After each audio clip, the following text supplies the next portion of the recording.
محترم و مکرم حاضرین مجلس و حاضرات، ذوالحجہ کا مہینہ اپنے اختتام کو ہے۔ آج سے 4 یا 5 دنوں کے بعد محرم الحرام کا مہینہ شروع ہونے والا ہے۔ ذوالحجہ کا مہینہ قمری اعتبار سے 12واں مہینہ ہے، یعنی کہ اسلامی کیلنڈر کے سال کا آخری مہینہ ہوتا ہے، اور محرم الحرام وہ قمری اعتبار سے اسلامی کیلنڈر کا پہلا مہینہ ہوتا ہے۔ تو یوں یہ 4 یا 5 دن کے بعد سال تبدیل ہونے والا ہے، اور سال ایک بڑا زمانہ ہوتا ہے کہ جس کے اندر وہ 4 موسم گزر جاتے ہیں، سردی اور گرمی، پھر خزاں اور پھر بہار، چاروں موسم اس کے اندر گزر جاتے ہیں، 12 مہینے کے دورانیے پر محیط ہوتا ہے۔ تو یہ ایک سال یہ یہاں گزرنے والا ہے۔ ہماری دنیا کے اندر جو کچھ ہم کام کاج کرتے ہوں، یہ دستور ہوتا ہے کہ جس وقت ہمارے کاروبار پر سال ختم ہو رہا ہوتا ہے تو اس وقت ہم حساب بناتے ہیں، سالانہ حساب۔ بلکہ بسا اوقات تو جو لوگ وہ روزانہ کا کام کاج کرنے والے ہیں وہ روزانہ کا حساب بنا رہے ہوتے ہیں کہ آج ہم نے اتنا کچھ فروخت کیا، اتنا ہمارا نفع نکل آیا، اتنا نقصان ہو گیا، آج ہم نے اتنی کمائی کر لی، روزانہ کا حساب کر رہے ہیں۔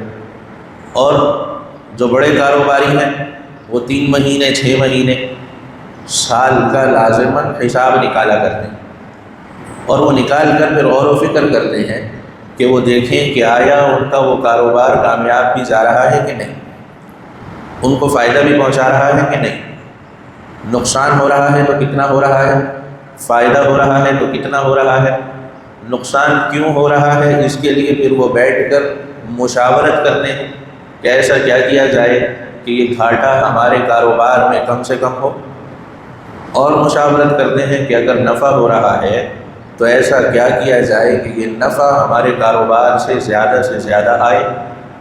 یہ ہمارا دنیاوی معمول ہے اور دستور ہے۔ اللہ رب العزت نے ہمیں زندگی وہ عبادت کے لیے دی، کمانا ہمارے لیے ضروری قرار دیا، مگر یہ نہیں فرمایا کہ تم کمانے کے اندر ایسے محو ہو جانا کہ تم یہ بھول جانا کہ کس لیے پیدا کیے گئے ہو۔ یہ زندگی کی نعمت اللہ رب العزت کی طرف سے میرے اور آپ کے لیے سب سے بڑی نعمت ہے، سب سے بڑی نعمت۔ اور ہر گزرتے لمحے کے ساتھ، سیکنڈ، منٹ، گھنٹے کے ساتھ، دن کے ساتھ، مہینے کے ساتھ اور سال کے ساتھ یہ کم ہوتی چلی جا رہی ہے۔ زندگی کی یہ مہلت کم ہوتی چلی جا رہی ہے۔ میں اور آپ ہم سب اپنی منزل مقصود سے، آخرت سے اور قبر سے قریب تر ہوتے چلے جا رہے ہیں۔ زندگی کے نفع کا اور زندگی کے گھاٹے کا کبھی ہم نے بیٹھ کر حساب لگایا؟ یا ہم اس بات کے منتظر ہیں کہ جس وقت ہم اس دنیا سے چلے جائیں گے تو اللہ رب العزت کی طرف سے ہمارا حساب ہو جائے؟ بے شک وہ تو ہونا ہی ہے، مگر اس میں کامیابی کی ہمیں فکر ہے۔ اگر ہم اس میں کامیاب ہونا چاہتے ہیں تو حکماء کے بہت سے اقوال ہیں، جس کے اندر سے 2 قول میں آپ کو سناتا ہوں۔ پہلا یہ ہے کہ موتوا قبل ان تموتوا، موتوا قبل ان تموتوا۔ دوسرا یہ ہے کہ حاسبوا انفسکم قبل ان تحاسبوا۔ پہلے کے اندر کہا گیا کہ اس سے پہلے کہ تمہیں موت آئے اپنے آپ کو مار دو۔ معنی یہ نہیں کہ اپنے آپ کو جسمانی طور پر موت کے گھاٹ اتار، معنی یہ ہے کہ اپنی خواہشات کو ان کی حدود میں رکھو۔ جو حرام خواہشات ہیں، گناہوں کے خیالات ہیں، ان کو مار ڈالو، ان پر عمل نہ کرو۔ جو باتیں آپ کے لیے آخرت کی زندگی میں مضر ہونے والی ہیں، مثلا آپ گناہ کرتے ہیں، اخروی زندگی میں اس کا نقصان ہے، فرمایا کہ اس سے پیچھے ہٹ جاؤ، اپنے آپ کو مار ڈالو، لمیٹڈ کر لو، محدود کر لو کہ یہ ایک شریعت کا دائرہ ہے، اس کے اندر ہی میں نے زندگی گزارنی ہے، اس سے باہر بھی دنیا ہے مگر اس کے لیے میں دستیاب نہیں۔ ان چیزوں کے لیے میں نے اپنے آپ کو مار ڈالا، وہ چیزیں میرے لیے نہیں، یہ اس کا معنی۔ دوسرا فرمایا کہ حاسبوا انفسکم قبل ان تحاسبوا، کہ اپنا محاسبہ کیا کرو قبل اس کے کہ تمہارا حساب کیا جائے۔ حساب کتاب پر ہم سب کا ایمان ہے، وہ برحق ہے، مگر فرمایا کہ جس وقت وہ حساب کتاب ہونا ہے اس وقت میرے اور آپ کے پاس کوئی اختیار نہیں ہوگا۔ اس وقت ہم کھڑے ہوئے ہوں گے اور ہمارے فیصلے ہو رہے ہوں گے، نیک کاروں کے لیے اچھا فیصلہ ہوگا، بدکاروں کے لیے برا فیصلہ ہوگا۔ ابھی اگر حساب کتاب ہم اپنا خود کیا کریں، محاسبہ کیا کریں، تو اس سے اخروی زندگی کے اندر ہمارا نفع ہے، ہم اپنے آپ کو یہاں درست کر سکتے ہیں، اللہ رب العزت سے معافی چاہ سکتے ہیں۔ کسی کا ہم نے کوئی حق مارا ہے تو اس سے ہم اس وقت معافی مانگ سکتے ہیں۔ آخرت میں تو پھر معافی کا کوئی تصور نہیں کہ انسان وہاں معافی چاہے اور دوسرا شخص وہاں معاف کرے۔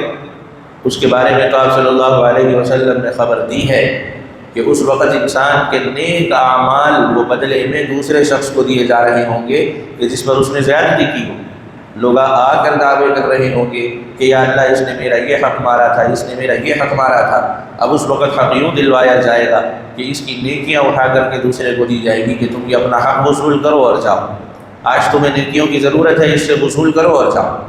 یہاں تک بھی روایات میں آیا کہ ایسے اشخاص بھی ہوں گے کہ جن کی نیکیاں پہاڑوں کی مانند ہوں گی، اور وہ اس طریقے سے لوگ آئیں گے وصول کر کے جائیں گے، آئیں گے وصول کر کے جائیں گے، اور ذرہ بھی پیچھے نہیں رہے گے۔ اب وہ پریشان ہوں گے، لوگ اب بھی آ رہے ہوں گے، تو پھر ان کے لیے فیصلہ ہوگا کہ اب اپنے گناہ ان کے سر ڈال کر چلے جاؤ، جتنا انہوں نے تمہارا حق دینا تھا، تمہارا حق مارا، اتنے گناہ تم اپنے ان کے سر ڈالو اور چلے جاؤ، اور ان کے گناہوں کے وہاں دیکھتے دیکھتے پہاڑ لگ جائیں۔ یہ حدیث کی بات میں بتا رہا ہوں، تو یہ وہاں کا حساب ہے۔ حکماء نے فرمایا کہ حاسبوا انفسکم، کہ اپنا محاسبہ کیا کرو قبل ان تحاسبوا، اس سے قبل کہ تمہارا حساب کیا جائے۔ قرآن کریم کی ایک سورت مبارکہ جو بڑی مختصر سی ہے، بڑی مختصر سی، وہ میں نے آپ کے سامنے تلاوت کی۔ اس سورت مبارکہ کے بارے میں حضرت امام شافعی رحمۃ اللہ تعالیٰ علیہ وہ یہ فرماتے ہیں کہ قرآن کریم اللہ رب العزت نے 114 صورتوں پر مشتمل نازل فرمایا۔ 114 صورتیں، سورۃ الفاتحہ سے لے کر سورۃ الناس تک، اور وہ فرماتے ہیں کہ اگر اللہ رب العزت فقط ایک یہ صورت نازل فرما دیتے تو انسانیت کی ہدایت کے لیے یہ کافی ہوتی، فقط یہ ایک صورت۔ دیکھنے کے اندر تو یہ 3 لائن کی ہے، ہم چونکہ اعجمی ہیں، عربی کو جانتے نہیں، اس کی دقت کو نہیں جانتے، تو اس وجہ سے ہمیں وہ 3 لائنیں ہی لگتی ہیں۔ مگر اس کے اندر اگر آپ غور کریں اور جو عرب ہوں قرآن کریم کی بلاغت کو جانتے ہوں اور اس کے رموز کو جانتے ہوں، تو وہ ان 3 لائنوں سے 30 سپارے نکال لیتے ہیں۔ 30 سپارے جو قرآن کریم، گویا پورے قرآن کریم کا خلاصہ اس کے اندر آ گیا۔ مختصر سی باتیں ہیں، اور اس کے اندر ایک بات یہ ہے کہ اللہ رب العزت متنبہ فرما رہے ہیں زمانے کی قسم کھا کر۔ زمانہ یہ جو میں نے آپ کو بتلایا کہ یہ دن گزرتا ہے، مہینہ گزرتا ہے، ہفتہ گزرتا ہے، سال گزرتا ہے، یہ زمانہ جو گزر رہا ہے، اس کی قسم کھائی تاکہ انسان کا دھیان اس طرف رہے کہ جو زمانہ اسے ملا ہے، جو اس کی عمر کی صورت میں ہے، وہ بھی گزر رہا ہے، ایسا نہیں کہ وہ باقی۔ شیطان انسان کو بہت سے طریقوں سے گمراہ کرتا ہے، اس میں اس کا ایک طریقہ یہ بھی ہوتا ہے کہ وہ اسے جھوٹی امیدیں دلاتا ہے۔ جو نوجوان ہو، تندومند ہو، تو اس کے دماغ میں یہ ڈال دیتا ہے کہ تم نے تو ایسے ہی جوان رہنا ہے، ہٹے کٹے رہنا، صحت مند رہنا ہے۔ جو مالدار ہو اس کے دماغ میں یہ ڈال دیتا ہے کہ تم نے تو مالدار ہی رہنا ہے، اسے اپنے آنے والی غربت کا کبھی خیال نہیں آتا، جوان کو آنے والے بڑھاپے کا کبھی خیال نہیں آتا۔ اسی طریقے سے اگر کوئی شخص صحت مند ہو تو اسے اپنے آنے والے مرض کا کوئی خیال نہیں آتا، اس کی طرف اس کی نگاہ نہیں پڑنے دیتا۔ اس سے ہوتا کیا ہے کہ وہ شخص یہ سوچتا ہے کہ شاید میری یہ حالت ہمیشہ کے لیے رہی۔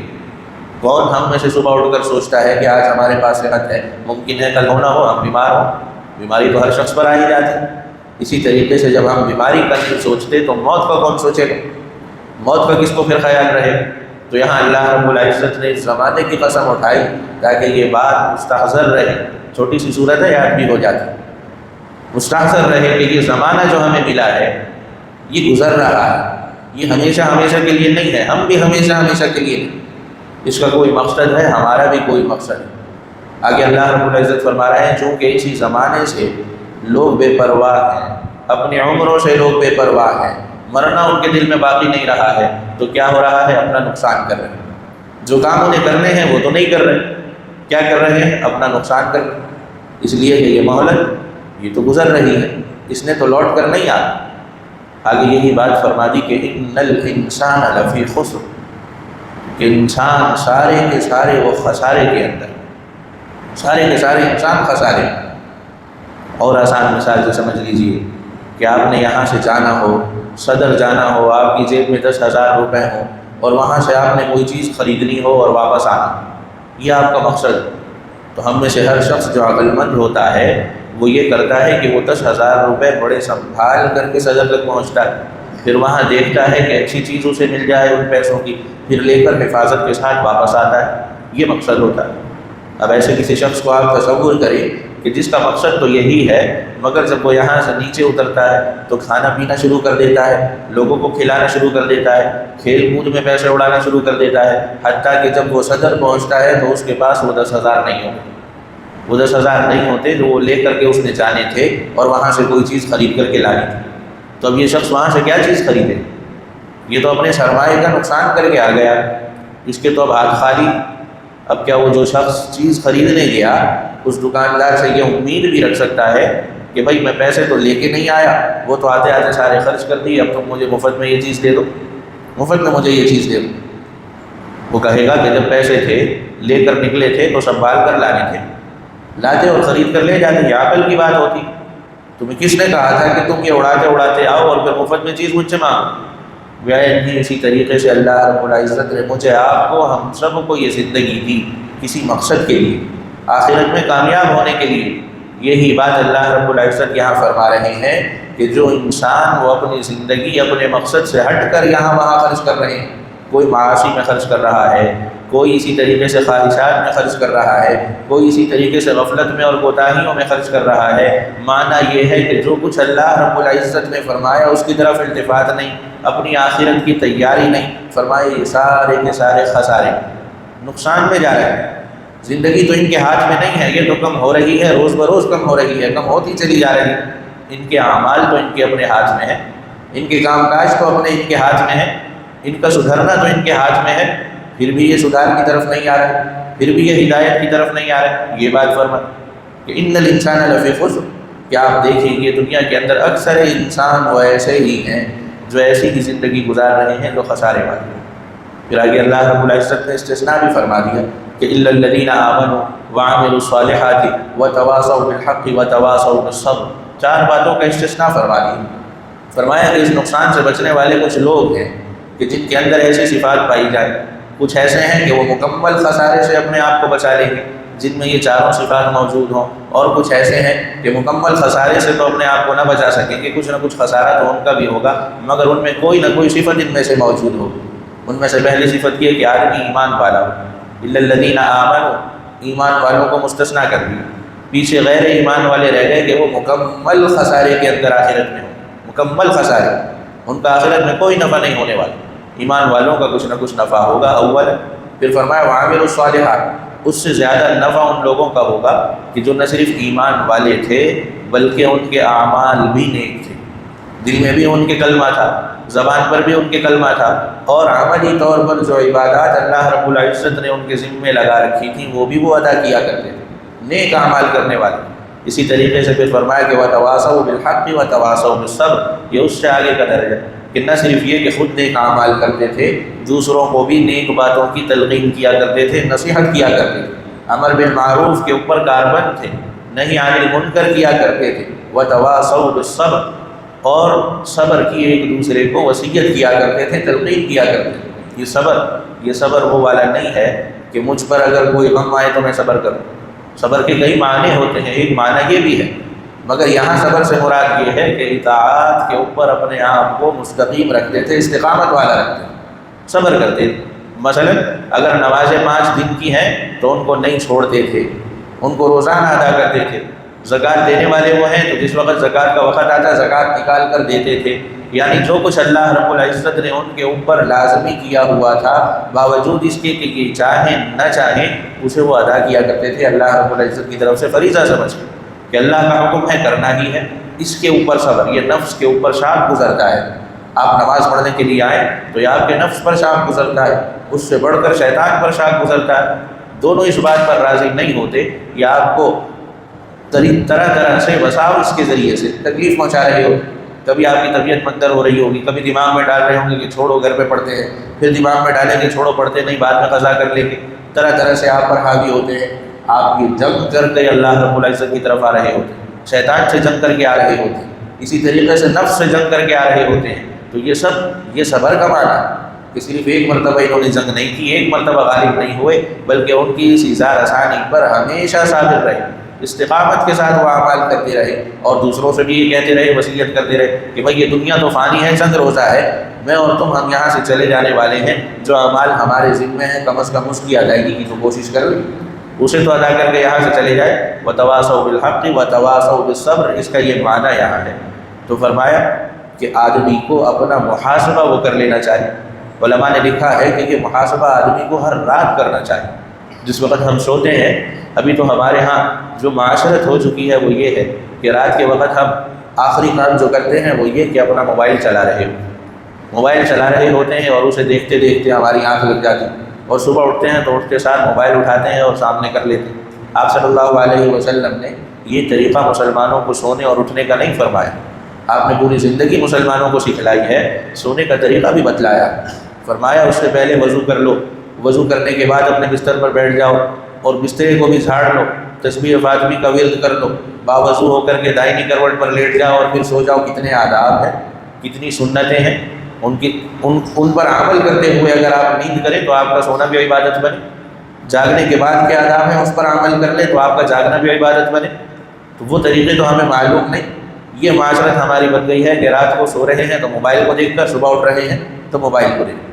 موبائل یہ ہمارے ذہن کو مرکوز نہیں رہنے دیتے، ہمارے خیالات کو یہاں وہاں بھٹکاتا رہتا ہے، مقصد کی طرف کبھی ہمارا دماغ آتا ہی نہیں۔ مقصد کی طرف آئے تو ہم کچھ لائحہ عمل اپنے لیے طے کریں، تو یہ مقصد کی طرف نہیں آنے دیتے۔ منٹ میں کوئی چیز سامنے آ رہی ہوگی، منٹ میں کوئی چیز سامنے آ رہی ہوگی، حتیٰ کہ حکما جنہیں ہم سائنسدان کہتے ہیں وہ یہ کہتے ہیں کہ اس کے اثرات اتنے مضر ہیں کہ اگر بچوں کو اس کی لت پڑ جائے تو یہ موبائل ان کے دماغ سے فیصلہ کرنے کی طاقت کو چھین لیتا ہے۔ پل میں ان کا دماغ کچھ ہے، پل میں کچھ ہے، وہ فیصلہ نہیں کر پاتے کہ کیا ٹھیک ہے کیا غلط، مجھے کیا کرنا ہے کیا نہیں کرنا ہے۔ آج آپ دیکھیں گے کہ لوگ بہت سے پریشان ہوتے ہیں، وجہ یہ دماغی طور پر مضبوط نہیں ہو۔ دماغی طور پر مضبوط کیوں نہیں ہے؟ کیونکہ خیالات یکجا نہیں کر سکتے۔ کیوں نہیں کر سکتے؟ عادت یہ ہے کہ منٹ میں کچھ اور منٹ میں کچھ دیکھ رہے ہیں۔ آدمی اللہ رب العزت نے اس طریقے سے ڈیزائن نہیں کیا کہ اس کی مشینری وہ ایسے کام کیا کرے، تو اس کے نتیجے ہم بھگت رہے ہیں۔ بہرحال میں عرض کر رہا ہوں، علماء نے یہ فرمایا کہ روزانہ رات کو ہمیں باوضو ہو کر بیٹھنا چاہیے اور سوچنا چاہیے کہ آج کے دن کے جتنے اعمال تھے اس میں کیا کیا میرے اچھے عمل تھے اور کیا کیا میرے برے عمل تھے۔ جو کچھ نیک عمل تھے ان پر اللہ رب العزت کا شکر ادا کریں، اور جو کچھ برے عمل تھے ان کے بارے میں اللہ رب العزت سے مغفرت چاہے، استغفار چاہے۔ 5 منٹ بیٹھ کر یہ عمل کر کہ اللہ یہ فلاں کام آج مجھ سے برا ہوا میں معافی چاہتا ہوں، فلاں کام برا ہوا میں معافی چاہتا ہوں، کسی کے ساتھ زیادتی کی تو اس کی معافی چاہتا ہوں، اور اگلے دن اس کی تلافی بھی کریں۔ فرمایا کہ یہ کام کرے، اپنا محاسبہ کیا کرے۔ دوسری بات کہ وہ یہ بات کیا کرے کہ آئندہ کل جو آنے والا ہے اگر میں زندہ رہا تو میں اس دن سے بہتر گزاروں، یعنی اس میں نیک اعمال میرے زیادہ ہوں گے، میں کوشش کروں گا کہ برائی سے اپنے آپ کو زیادہ بچاؤں، کسی کو تکلیف نہ دوں، اس کو زیادہ بہتر گزاروں۔ اور پھر فرمایا کہ اپنے ساتھ مشارکہ کر لیں، شرط لگا لیں کہ اگر یہ کل کا دن میرا اس دن سے بہتر نہ گزرا تو میں اپنے نفس کو سزا بھی دوں گا، اور وہ سزا وہی معنی ہے کہ کچھ نہ کچھ صدقہ اپنے اوپر لازم کر لیں جو نفس پر شام گزرے، کہ اتنا میں صدقہ دوں گا تاکہ مجھے برا لگے، میرے نفس کو برا لگے تو آئندہ میں اس برے کام سے دور رہوں۔ یا اپنے اوپر کچھ نوافل کو لازم کر لیں کہ اگر مجھ سے ایک کوتاہی ہوئی اس کے بدلے میں 2 نفل پڑھوں۔ یقین جانیے کہ اگر یوں محاسبہ کرنا آپ شروع کر دیں تو ہر گزرتے دن کے ساتھ آپ کی زندگی اللہ رب العزت وہ بہتر فرماتے چلے جائیں۔ تو یہ سال نیا شروع ہونے والا ہے۔ عرض یہ ہے کہ ہم سب اس سال کے آخر کے اندر اللہ رب العزت کے حضور 2 رکعت کم از کم 2 رکعت صلاۃ التوبہ صلاۃ الاستغفار وہ لازمی پڑھ. اللہ رب العزت سے ہم دعا کریں کہ یا اللہ یہ سال گزر گیا، بڑی مہلت ہے، سال گزر گیا اور یہ سال جیسا گزارنا چاہیے تھا ہم میں سے کوئی بھی شاید ویسا نہ گزار سکا. اب ہم نئے سال میں داخل ہو رہے ہیں، ہمارے اس سال کے اندر جو کچھ گناہ ہیں، جو کچھ خطائیں ہیں ہمیں یاد ہیں کہ ہمیں یاد نہیں، تو جانتا ہے، تیرے پاس محفوظ ہے، اسے اس سال کے گزرتے ساتھ ہی مٹا دیجیے. نیا سال جس میں ہم داخل ہو رہے ہیں اسے ہمارے لیے مبارک بنا دیجیے. اس دعا کے ساتھ اپنے اس سال کا اختتام کریں اور اگلے سال کوشش کر کے ہم سب اپنے آپ کو بہتر بنائیں، اسلامی طرز معاشرت کے موافق بنائیں. دعا ہے کہ جو کچھ کہا سنا اللہ رب العزت مجھے اور آپ کو ہم سب کو اس پر عمل کرنے کی توفیق نصیب فرمائے. وآخر دعوانا الحمدللہ.